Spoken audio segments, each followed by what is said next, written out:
Hey everybody, John from Bike Fit Advisor. The truth is that many of us are probably riding a compromised bike. So what is that? Well, to understand that, you first have to look at the bike industry. They make bicycles to fit as many people as possible, of course, but they don't want to make a ton of sizes because that gets very pricey. So realistically, someone from the height of maybe 4'11" all the way up to maybe 6'5" is who they're trying to build bikes for, maybe around 5 foot, let's say. So for all these folks, and we're talking road bikes in this just for simplicity, we often will get somewhere on the order maybe like 5 sizes. So extra small, small, medium, large, extra large. If we quite simply just take it and assess it by height, because when we're talking about fitting a bike or how well a bike is matched to us, we do take in, of course, height matters, but it's just one very rough estimate. We really also have to consider our personal body geometry, like how long our inseam is, how long our torso is, how long our arms are. Our flexibility too factors in. If we're not very flexible or if we have really good mobility and great trunk control, etc. Simple purposes here, let's just look at it for height. So again,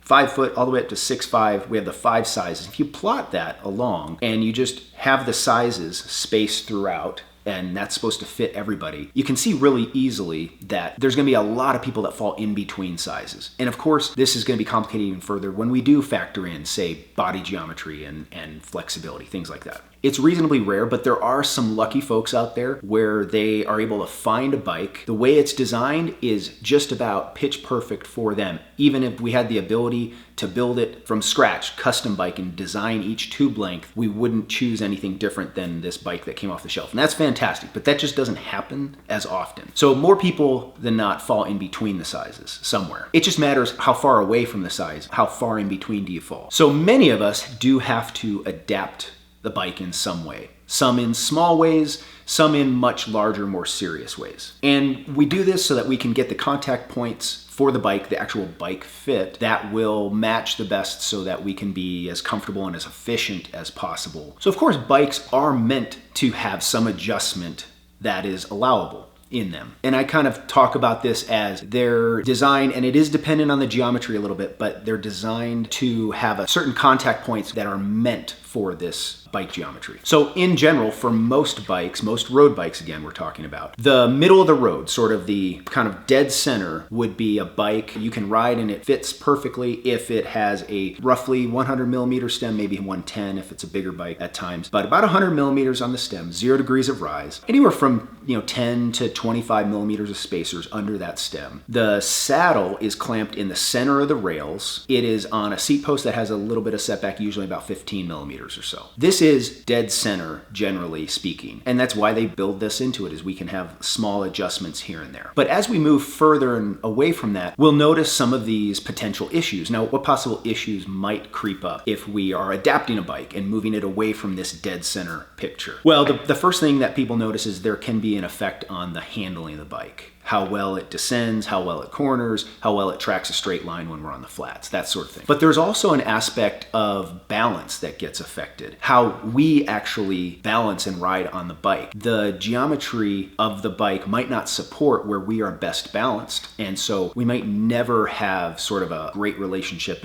with the bike and be able to feel like we're connected and generating power in an efficient way. Without, of course, extra muscular input, which is we're trying to avoid is excess or extra muscular input, because that just leads to discomfort and fatigue. So then we need to kind of explore what's a small compensation, something that technically might affect one of these things, either the handling or the balance, but probably not in such a significant way that it's drastically noticeable. And I'm actually going to explain what is the most common serious adaptation I see come into my studio. Now, it's important to know that when you understand this, we can use this information because this data becomes informative, especially if we're looking to buy a new bike at some point. That next bike, if we know, hey, I have this adaptation on my current bike and otherwise I feel really good, we can look for geometry that suits that better. And it can really help us get a bike then that has fewer compensations that we have to make. So let's talk about that simple compensation. Everything is set dead center for the most part, like as we described, except for the stem is shorter than 90 millimeters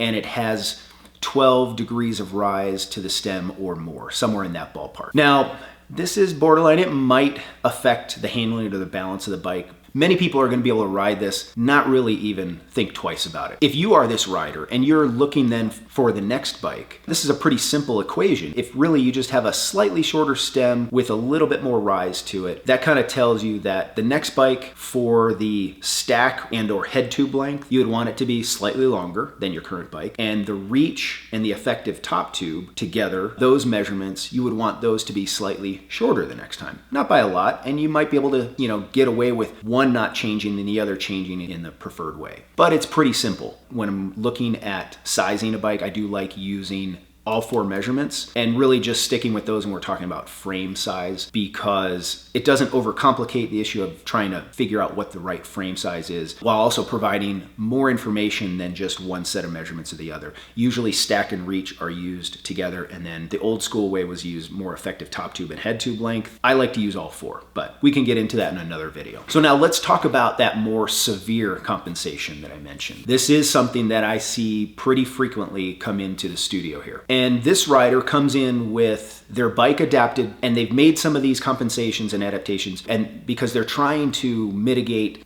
perhaps like especially saddle discomfort, weight on the hands, upper back and neck pain. And it's been modestly successful in doing that. But this bike comes in with a stem that's 80 millimeters or shorter generally, and with more than about 15 degrees of rise. It might be a 90 mil stem, but it has a lot of rise, like 20 degrees even sometimes. The saddle is pushed all the way forward on the rails. Even occasionally the seat post has been changed already from one with setback to one that's a 0 setback seat post. Now, if this describes you, your bike's not going to explode. This might serve you, depending on your purposes and how you ride, just fine. It just might not be as pleasurable experience to ride the bike, especially as we get into longer distances, etc. But let's talk about briefly, what does this mean for your next bike? Well, it does mean that you're gonna have to do a little bit more homework, a little bit more digging to try and find a frame that matches and has, say, a significantly shorter effective top tube while still having a taller head tube, or in this case also we talk about stack and reach, so taller stack, shorter reach. This can be challenging, but it's often not impossible. In fact, most people come in because they've just bought a bike that's just too big. More people often than not will buy a bike that's too big rather than one that's too small. And in my experience, many times to find a bike that will check the boxes a little bit better at least, maybe not perfectly, but it'll allow you again to get a bike that has fewer of those compensations that we're talking about. Maybe not the gold standard, but at least you're getting something that's going to work better than what you currently have. So again,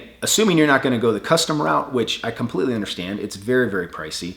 The new bike you buy might have compensation still. It's just hopefully we can get them to be very, very small. So are you riding a compromised bike? It's probably likely that many of you out there are. It's just that compromise is very small and it doesn't have a drastic effect on you. You're kind of within normal limits, or close enough anyway. But I do know that there probably out there are a lot of you that are struggling. It can be really important to go through sort of this academic exercise of thinking about your setup on the bike, especially as you get down the road and are looking to maybe do that next bike, because it can give you a lot of data thinking about it this way. It can give you some direction anyhow. So hopefully this helps. Let me know down in the comments if you have any questions or input, and I will see you on the next one. Thanks, everyone.